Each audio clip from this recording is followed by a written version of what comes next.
Studios.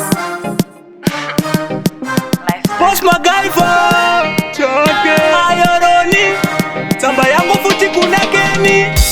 Umwe akakitisa kasisi, umwe akauraya kabuti, umwe akapudza kana mama, umwe akapudza vake jeji.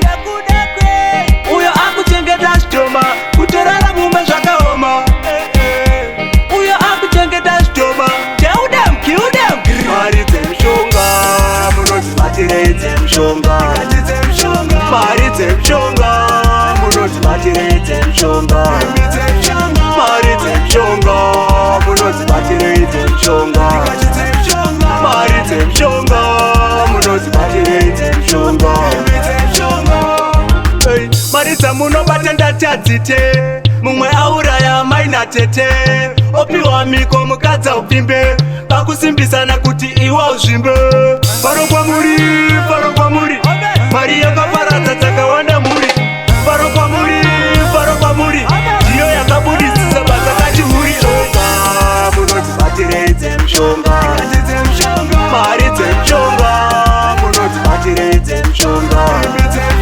Mari dzemishonga munodzibatirei dzemishonga.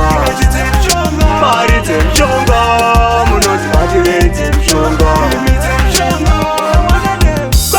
Kwani ndetoti havarare, autapikita kutobuda Harare. Mudzimba dzavo makatozara zvikare, vanenge vari pamishani kutotsvaka mare. Mari, mane, mari ndati haikwane. Mari, mane, cheudem, kiudem. Mari, mane, mari, mane, mari, mane, tishuwa ndati haikwane.